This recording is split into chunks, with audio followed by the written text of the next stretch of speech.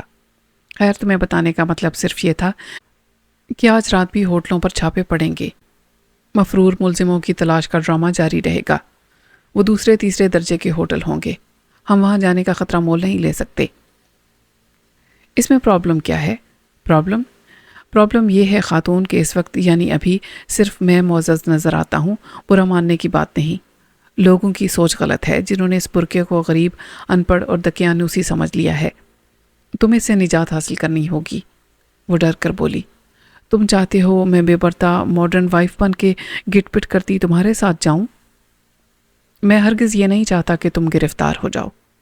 اب یہاں سے اگر تم اکیلی واپس باہر چلی جاؤ، وہاں سے اپنے لیے کوئی بہت اچھا فیشنیبل قسم کا برقع خرید لو۔ تم کیوں نہیں جا سکتے میرے ساتھ؟ تمہارے واپس آنے تک میں پھر اسی جگہ آ جاؤں گا۔ آدھا گھنٹہ، زیادہ سے زیادہ 40 منٹ کی بات ہے، مگر مجھے بھی کمروں کی بکنگ کے لیے اکیلے جانا ہے۔ تمہیں ڈر تو نہیں لگے گا؟ اس برقعے کے اندر خطرے کی کوئی بات نہیں، مگر دیکھو، وہ کچھ کہتے کہتے رک گئی۔ میں نے سر ہلا کے کہا، میں سمجھ گیا۔ ڈر تمہیں اس بات کا ہے کہ واپسی پر میں نہ ملا تو کیا ہوگا؟ خود کو میری جگہ پر رکھ کر سوچو خاور۔ نورین، میں ہر قسم کھا چکا ہوں۔ یہ سب نہ کرنا ہوتا تمہارے لیے تو میں تمہیں ساتھ لے کر ہی کیوں پھرتا؟ بہت پہلے جا چکا ہوتا۔ بھروسہ رکھو مجھ پر۔ ابھی تم جانتی نہیں ہو مجھے، ذمہ داریوں سے، خطرات اور چیلنج سے منہ موڑ کے بھاگنا میری فطرت ہی نہیں۔ Be a good girl. خدا نے چاہا تو ہم اس مشکل وقت سے نکل جائیں گے۔ میری باتوں کا اس پر خاطر خواہ اثر ہوا۔ نورین ریسٹورنٹ سے باہر آ کے ایک رکشے میں بیٹھ گئی۔ میں اس کی صورت پر خوف، تذبذب اور بے یقینی کے جذبات دیکھ نہیں سکتا تھا، مگر وہ میرے بات ماننے پر مجبور تھی۔ رکشے کے دور جانے تک میں وہیں کھڑا رہا۔ پھر میں نے دونوں سوٹ کیس دونوں رکشے میں رکھے اور ہوٹل کے گیٹ سے کچھ فاصلے پر اتر گیا۔ میں نہیں چاہتا تھا کہ گیٹ کیپر مجھے رکشے سے اترتا دیکھے۔ ٹوپی اتار کے میں نے سوٹ کیس میں رکھ لی تھی، باقی معاملہ میری پراعتماد اداکاری کا تھا۔ اپنی شخصیت کے متاثر کن ہونے کے بارے میں مجھے کوئی خوش فہمی نہیں تھی۔ اس کا مشاہدہ زندگی میں بارہا ہوا تھا۔ خود استاد گاما رستم کہتا تھا کہ جیل کی بجائے فلموں میں جاتا تو ہیرو ہوتا۔ اس بارے میں مجھے کبھی کوئی کمپلیکس نہیں رہا تھا۔ ڈر تھا تو میرے دل کے اندر، لیکن اعتماد یہ بھی تھا کہ صبح کے کسی اخبار میں میری یا مفرور مجرموں سے کسی کی تصویر شائع نہ ہوئی ہو۔ جب یہ واردات ہوئی تو اس وقت اخباروں کی آخری کاپی پریس میں تھی۔ آج پولیس اور وزارت داخلہ کے حکام سر جوڑ کے بیٹھے ہوں گے۔ کوئی پریس کانفرنس بھی ہوئی ہوگی کہ فرار ہونے والوں کو پکڑنے کے لیے کیا حکمت عملی مرتب کی جا رہی ہے۔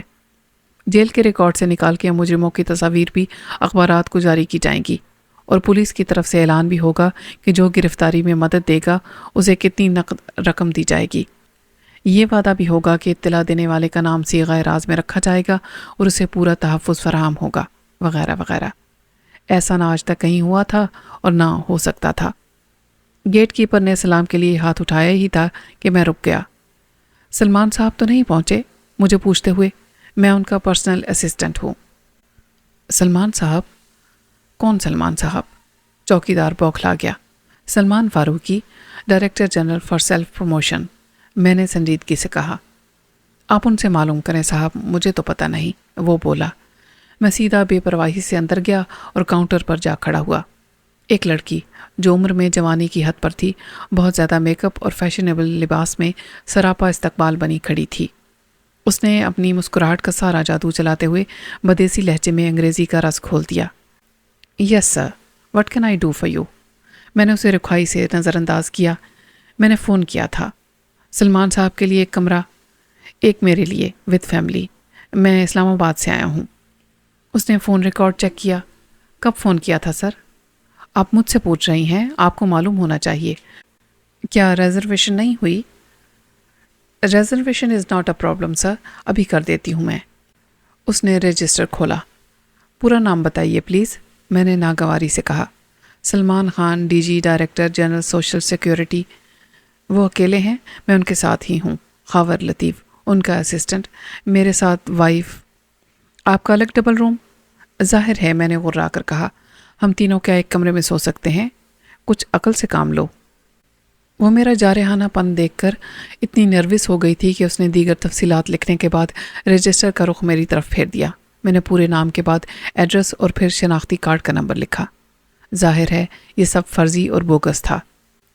اس کے باوجود ایک چھوٹی غلطی جو میں نے ہوٹل میں داخل ہوتے وقت کی تھی بعد میں بڑی بن گئی۔ مجھے چوکیدار سے سلمان صاحب پوچھنے کی کیا ضرورت تھی؟ میں کوئی بھی نام لے سکتا تھا۔ چوکیدار کے سامنے تو بلا ارادہ ہونے والی غلطی کی اہمیت نہیں تھی اور میں نے سلمان خان کو سلمان فاروقی کہہ دیا تھا، مگر اندر جب میں نے سلمان خان کہا تو یہ ایک لاشعوری حرکت تھی۔ اس لڑکی نے اگر سلمان خان لکھ دیا تو اس سے یہ بحث مزید خرابی کا باعث بنتی کہ میں نے سلمان فاروقی کہا تھا۔ تم نے سلمان خان کیوں لکھا؟ پتہ اور شناختی کارڈ بدلنے سے فرق نہیں پڑ سکتا تھا۔ خرابی نام کی تھی جو ہو چکی تھی۔ Room number 13 mister Salman Khan D G social welfare Islamabad کے لیے ریزرو ہو چکا تھا۔ Room number 14 mister Khawar Latif اور مسز خاور لطیف کو ملا تھا۔ میں نے خود کو تسلی دی کہ اول تو یہاں تصدیق کرنے کون آئے گا، اور سلمان خان کے نام کے ساتھ ڈی جی سوشل ویلفیئر اسلام آباد کا حوالہ ہوگا تو دوسری طرف کس کا ذہن جائے گا۔ تاہم ایک خلش سی دل میں رہی کہ ساری احتیاط، سوچ بچار اور افلاطونیت کے باوجود ایک ٹھوکر لگ گئی۔